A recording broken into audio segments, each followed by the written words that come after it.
Hi, Katie. Great to have you back. Hi, Hannah. How are you? I'm doing all right. How are you doing? I'm pretty good. Perfect. Well, last week I had you in here and you kind of talked about how you just got back from school a week or two ago, and that this semester had been a little bit harder for you, just with more pressure. You started to make different decisions about how to deal with it, involving juuling, and you kind of talked about how you find a good outlet with drawing and with a club. And so I just wanted to check in, see how that was doing. How are you since you've been home, I guess? Because it has been a week since I've last spoken. So how are you doing? Yeah, no, I've been home for about a week now, and it's been actually really awesome. I've spent a lot of time with some of my really good friends from home. I've been skiing twice. I've been out to some of my favorite restaurants, just kind of like relaxing and enjoying not being in a stressful school environment. Yeah, I definitely get that. What have you been doing in your free time? Have you been doing anything fun? Yeah, I think skiing's been super fun.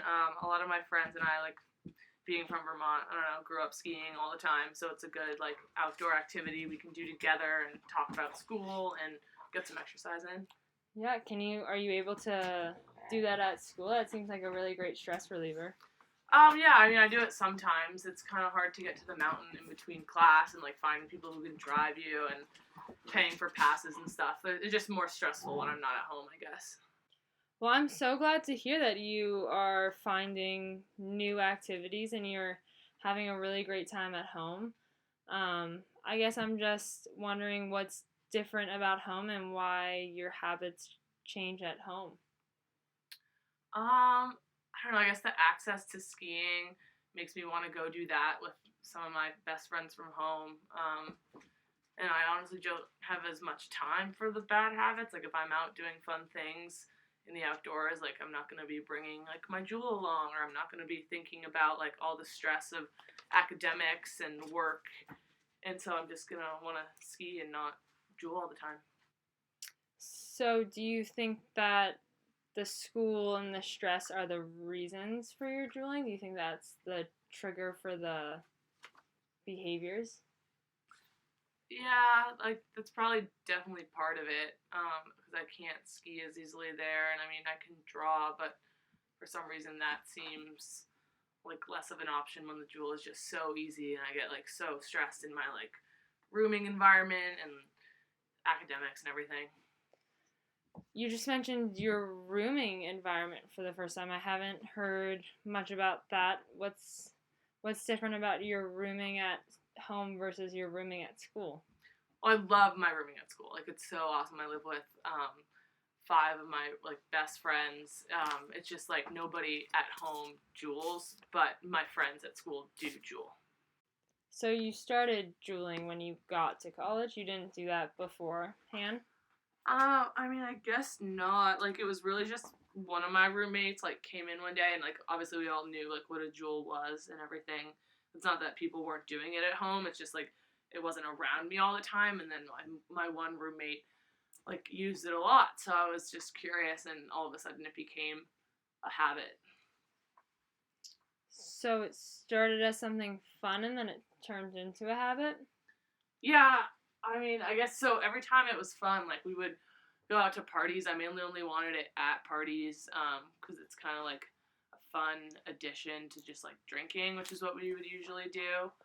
Um, and I don't really know, I guess, where the line was, but somewhere between like using it all the time at night and having a good time. Like, if there was ever a time when I needed like to de stress during the day and my roommate was just there with the jewel, it became an option, which I guess allowed it to become a habit. But like, I guess I've never. I don't know. I don't know why. Like, I needed to do it all the time. Do you still feel like you need to do it all the time? Do you think you could stop doing it at any time? Yeah, I mean, when I come home, I guess when I'm not around it, but I'm also not around like the setting of school. So I don't know. I'm having trouble like figuring out if it's school or if it's like jewel access. You know? Yeah, I feel like it might be a little bit of both because Yeah, probably. at home you don't have access to it, nor are you around it, Mhm. and at school you have a lot of access to it. Mhm. Do you think that there's something about your rooming environment because it started with your roommate, and you say Yeah. that you're juuling more at home. It started at a party, and now it's a home activity. Yeah. Do you think it's something about where you're living, or how's your living situation? Yeah, I mean, it's good. It definitely started with that one friend who, like, got it for fun, and we were doing it at parties, and then, like, she, out of, like I said, like, I live with, like, 5 of my best friends, but she definitely has some stressors in her life that I think, like, juuling for her has been a really good relief. So when she started using it, I was like, oh, I can use this too. And I don't know if she's maybe the most positive influence to be around all the time. So that one roommate that has a bunch of stressors in her life, do her stressors influence your mood or your stress levels at all? Like sometimes, usually she like tries to hide her stress from us, or like I guess Jewel as a way of dealing with it. Um, but there was just one scenario like toward the end of the year, especially where she was like letting all these different aspects of her life, like family life and like friends at school and boy drama and whatever, they were like really getting to her. So she was like not only juuling but like being just so negative all the time. And at one point we were like planning a really fun event with all of our friends, and she literally went home for no reason and like didn't explain it to us, and we were all just kind of sitting around like, whoa, she just left us, like is everything okay? So I think her poor communication for like me and my friends can be really stressful because she doesn't tell us what's going on, and then it just like makes us worry. And like, yeah, so I guess her poor communication and lack of reaching out and wanting to talk to us can make me be a little like more stressed for sure. Do you think there's anything you could do to improve her communication so it's less stressful for you? Yeah, I mean, I've definitely tried. When she was being really, I don't know, like really down and wound up leaving for that one weekend, like I texted her, reaching out, being like, hey, if anything's like bothering you or if something's not okay, like please text me or call me at any time. And she just never responded to my text. So I was like, oh, I guess we're not talking about it. And then it was weird when she came back because she didn't really address the fact that she had left. So, I mean, I guess me trying to help is just texting and checking in. And if she's not going to reciprocate, like, I don't really know what else to do. That definitely sounds stressful, and I feel like it's easy to take up another person's habits when you see that it relieves their stress. So Yeah. it would be easy for you to think to yourself, they're less stressed when they do that. But I feel like you've developed really good habits at home. Mm-hmm. Could you see yourself using those habits at school to maybe help not only you but your roommate as well?